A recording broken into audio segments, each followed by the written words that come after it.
You're listening to 17 Carat K-Pop. For more information about the variety of topics covered on the show, as well as my other podcast, How to Stan, visit 17caratkpop.weebly.com. And if you enjoy this episode, please consider becoming a monthly donor to support my work and allow it to continue to go on and be free for all to access for as low as 99 cents a month.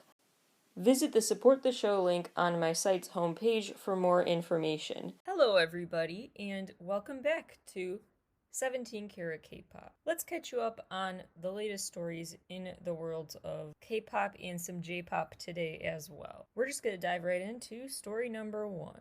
Let's start with a J-pop story. The metal/rock girl group Baby Metal is going to disappear for an indefinite period of time. A statement was just released saying, quote, Sunday, October 10th, 2021, together, with all 10 episodes of Metal Resistance coming to a close, the 10-year-old legend will be sealed from the world. Until that seal is broken, Baby Metal will disappear from our sight. Time is running out. There is no eternity in God's descent.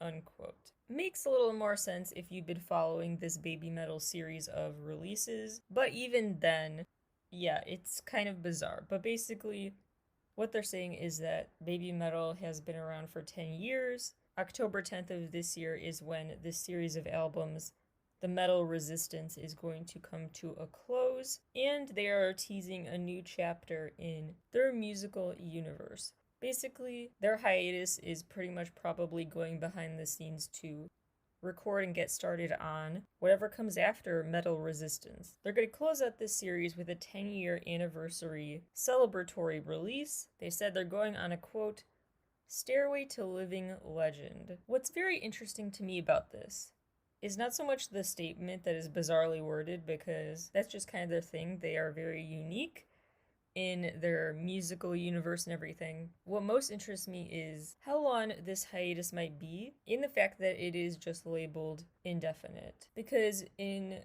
the K-pop world, this is similar, where when an artist goes on a break, it's really just to get to work on the next project and see it in 6 months. So this may be another short, blink and you'll miss it hiatus, at least compared to Western pop artists who, when they say they're going on hiatus, see you in 10 years. They may not be rushing back, though. One thing that makes me think the hiatus will be longer than the really, really fast hiatuses of J-pop and K-pop acts is the fact that they released their last album in 2019, and then they went on tour in 2020. They actually just finished up their 2020 European tour dates a few days before the world basically shut down and COVID became, oh my gosh, this is real, we need to take precautions level. They just got their tour done days before that happened. So they're probably in no rush to get back out on the road anytime soon, pandemic or no pandemic. Moving on to a very different story. The boy group 6, aka CIX, has decided to pull their new line of merch amid some plagiarism accusations. Fans drew comparisons to the look of outfits in this anime, The Prince of Tennis. And it's very interesting to me how the company decided to respond to the plagiarism claims, denying that there was any overt decision to copy, but apologizing profusely and actually pulling the whole merch line. It's just very interesting to me because, frankly, that kind of purely moral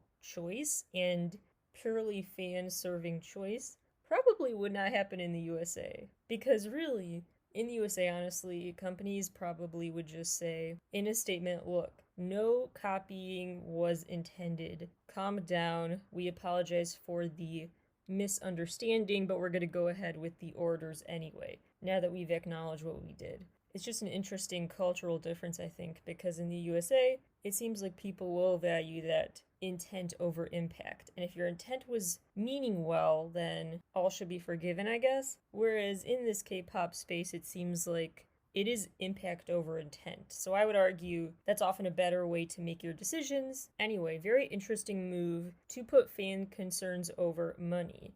So the company pulled the line, calling it, quote, ethically problematic if they had fulfilled a single order. So people had pre-ordered the merch, but no one had actually physically received their order yet. So full refunds were given. Story number 3. Some new fandom names have been chosen. Epex has decided their fandom will be called the Zenith because Apex, their band name, refers to reaching the apex, so Zenith fits perfectly. This was actually announced as part of their 50-day bandiversary, so congrats to them. As for the girl group Signature, they're calling their fans the Sign Fan.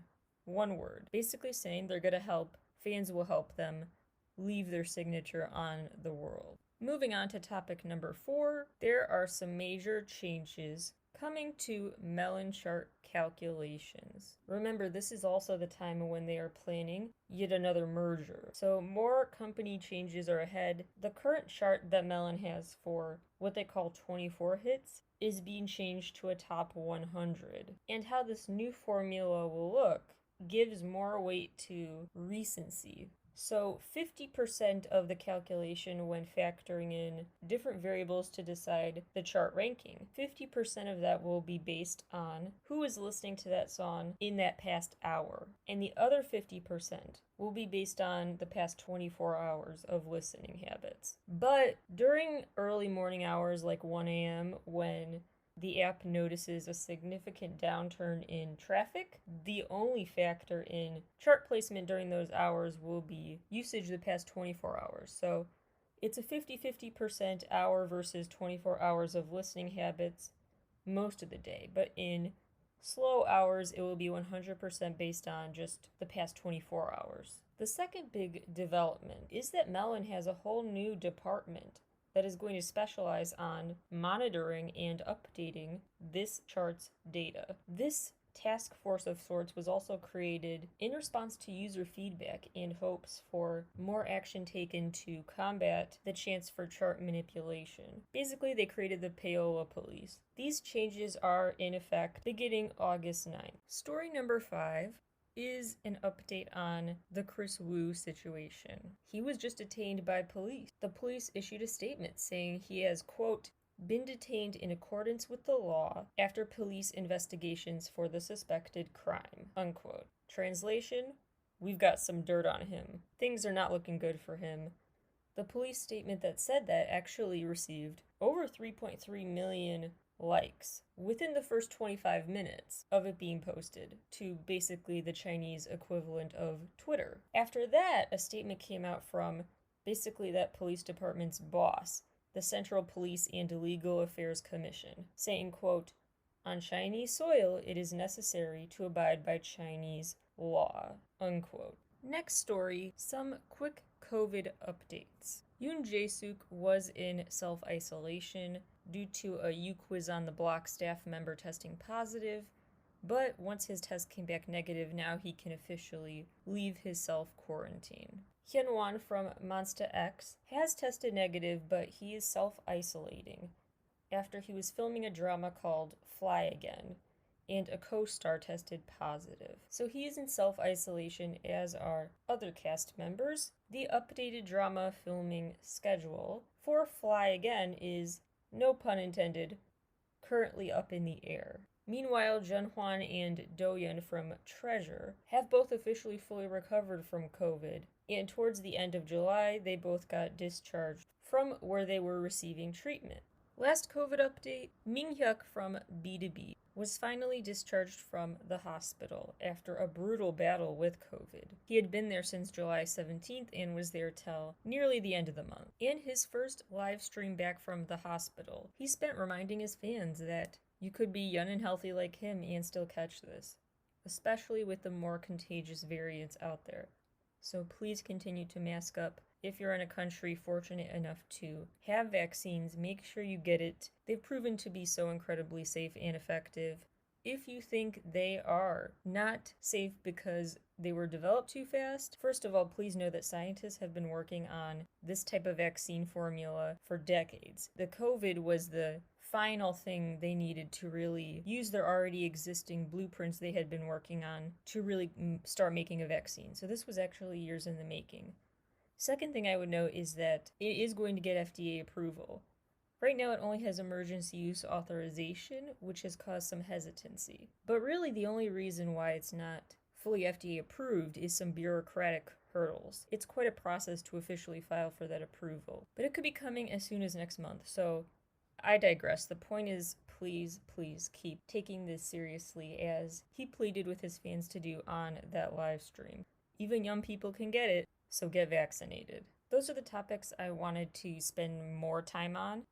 Now for the rapid fire mega round of news in the world of K-pop that you missed the past week or so. Love is officially leaving his band, despite only one of actually just debuting 2 years ago in 2019. Love is already leaving the group. It's too easy to make puns and jokes about how the love is gone, plus I don't want to do that because I understand the pain fans face when a fave leaves their favorite group, so I feel bad for the fans. Too much to joke about Love leaving the group, but anyway. Only one of apparently had a big schedule planned for the rest of the year that will be totally rearranged as they assess next steps for the group without him. No specific reason was given for his departure. They just said he's in the terms and talks with the company now for how to legally cancel his contract. The new dance crew show Street Woman Fighter. Some more details out now about the show. There will be 8 episodes. The first teaser trailer is out now.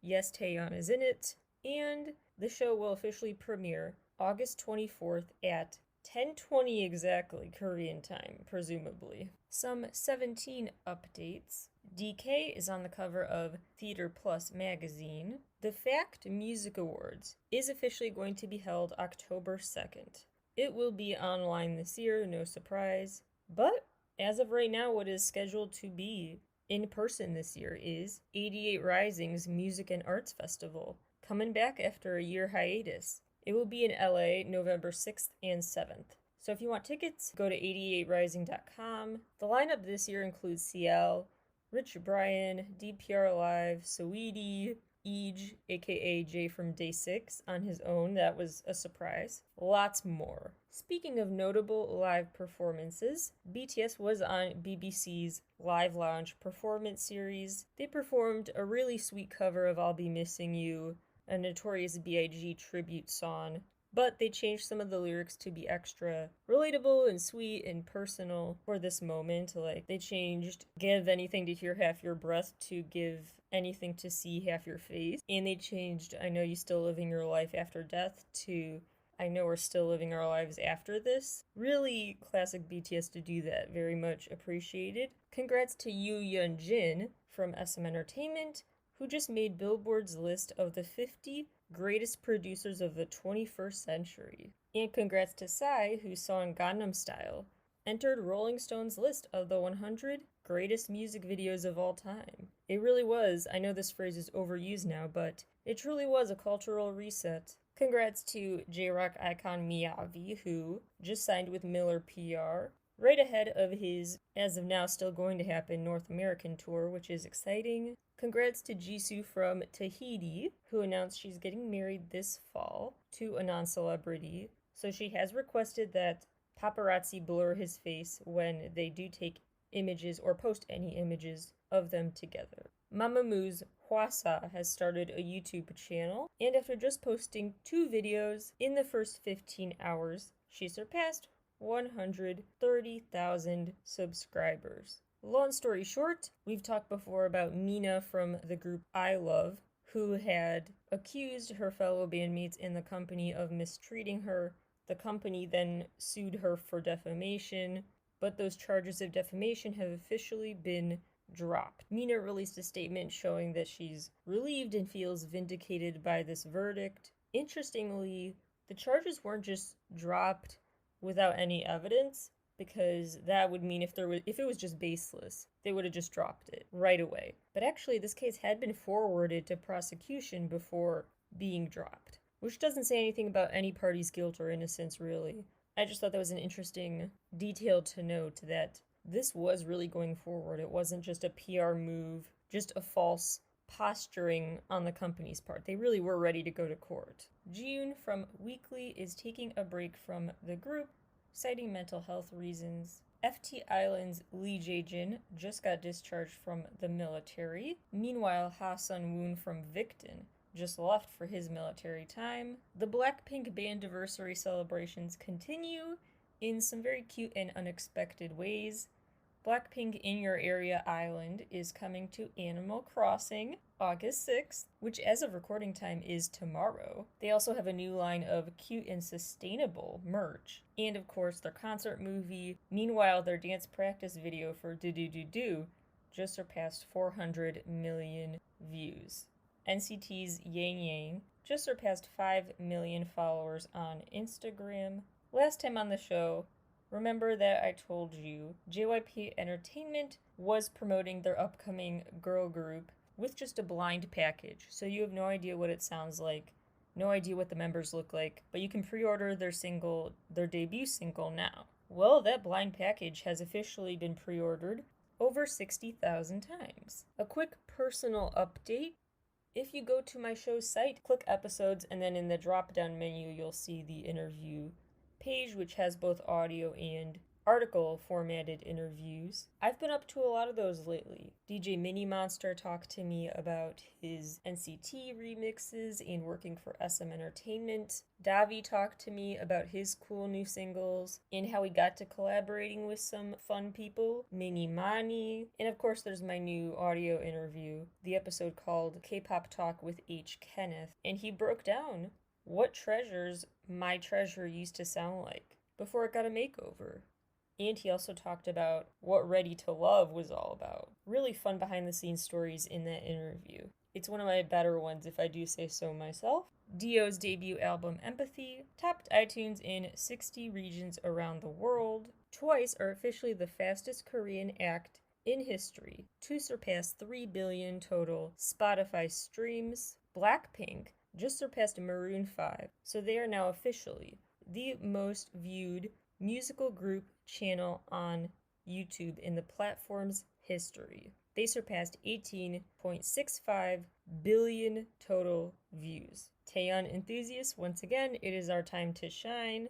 The Taeyeon topic on YouTube has surpassed 35,000 subscribers, making him the most subscribed to solo NCT member. Reaching 10 million views is Haze with Happen, 50 million views NCT 127 Limitless, reaching 100 million views Touch My Body by Sistar. Couple of videos just reached 200 million. Big Bang's Let's Not Fall in Love, Super Junior's Mr. Simple, which is actually their first to reach that, BTS with Permission to Dance, and Maria by Hwasa.